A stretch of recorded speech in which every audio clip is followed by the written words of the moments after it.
Sup nerds? So today we're going to start off with ripping out the electric window regulators and replacing them with a set of manual window regulators.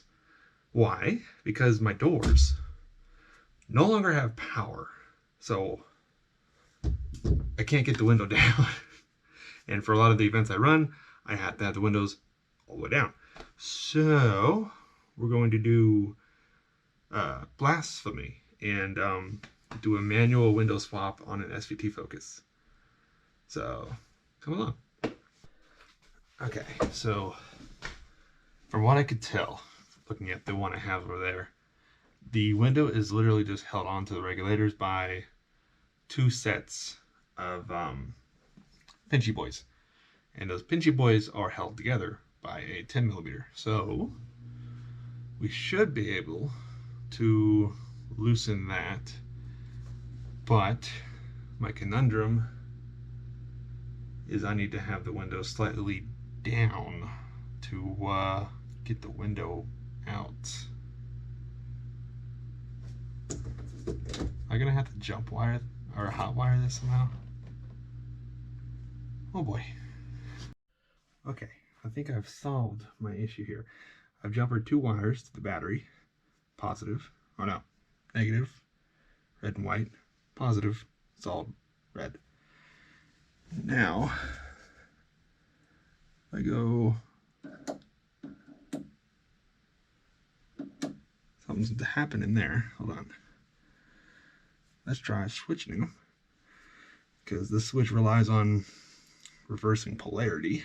So if nothing happens with that one, other than a stuck motor noise, then this should move something. Ooh. Cool. Hey, there we go. And now I'm going to do it to the other side. That way I can get rid of this pretty dangerous, not dangerous, but like you don't want just two leads hanging out in your car. So I'm going to go do that and I'll come back.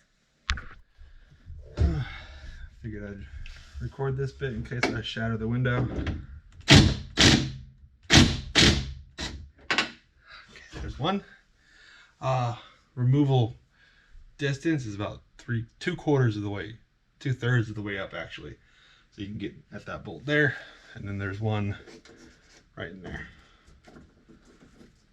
Ah.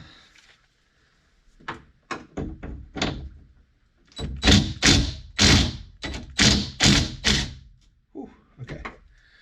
Now, oh, okay, that is loose.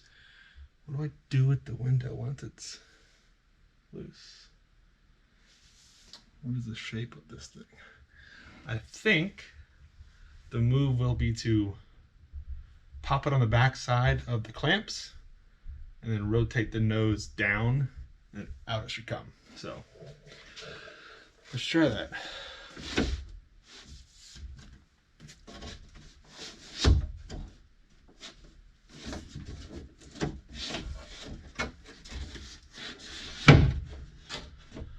Oop, that's the crash bar. Ah.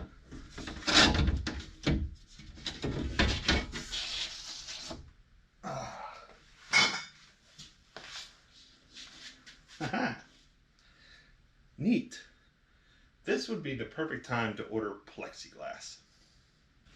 And now,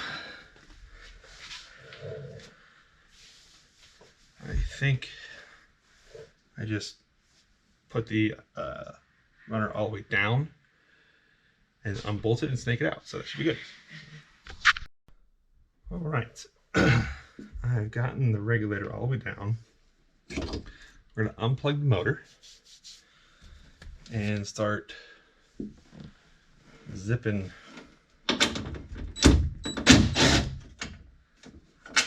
these little 8mm guys out, which I might keep for the next one, might not, I don't know.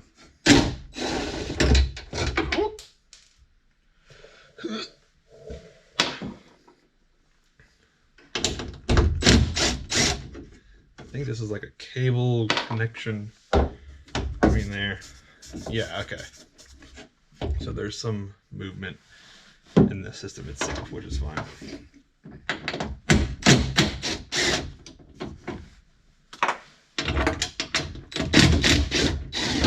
Ooh. 4 volts. 2, 3, 4, 5. Okay. Got to figure out how the hell. And for the next 5 minutes, I kind of just faffed around with it, trying to find some orientation it would come out. I somehow thought that maybe taking the motor off was a good idea to get it out. It kind of helped, but not really. The second one went a lot quicker, thankfully. I don't know if I said it, but I'll say it here. I don't think that's necessary for this, but in terms of finagling this thing out, it kind of seemed necessary at the time, so I did it.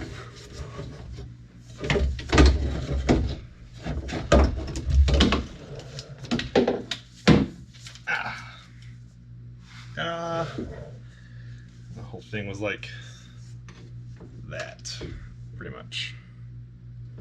So, yeah, there you go. I just had to remove it. And I think the one I have is for the passenger. My driver one comes tomorrow, so I'm gonna work tonight to get the passenger window out, and I'll come back tomorrow with the camera and put the driver's side in and do all that. So, see you there. Yeah. Actually, hold on. Is this the driver's side that came? I don't even know.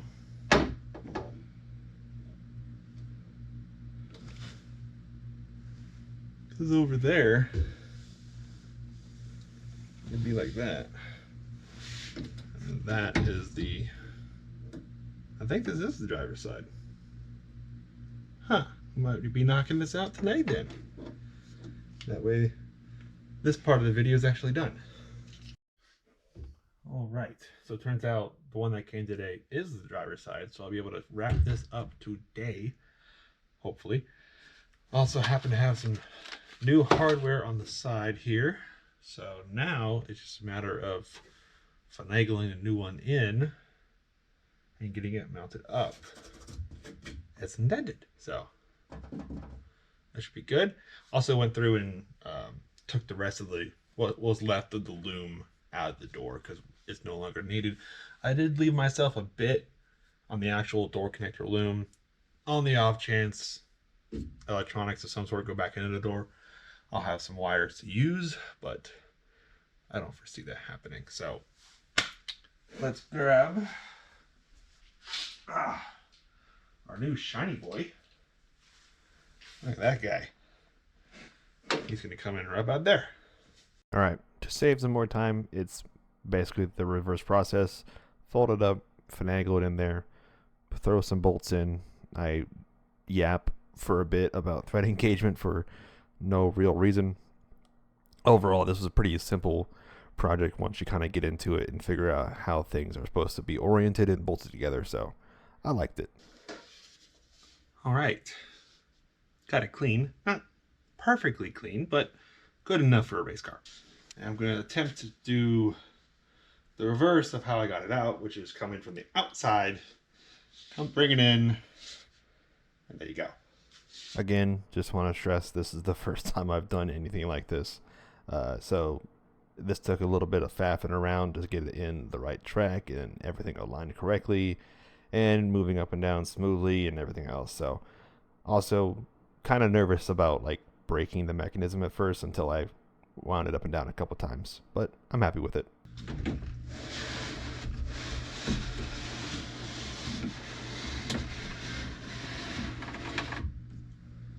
There we go.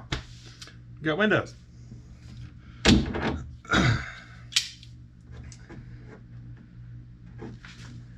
Okay, yeah, that's fine. I think it's not going to stick out too far if I have a knob on that. So, yeah, just need to pick up the knobs themselves. Maybe some nifty aftermarket ones or just stock focus ones. I don't know. We'll figure it out. But for now, here we go. I'm satisfied with that for the most part. Looks good. And now, yeah, we'll move on to the next thing, which I don't know what that'll be. Possibly valve cover gasket or oil pan. I don't know. We'll see. But yeah, gonna go back through and hit all these with Loctite. That way we're extra secure and we should be good. So on to the next job.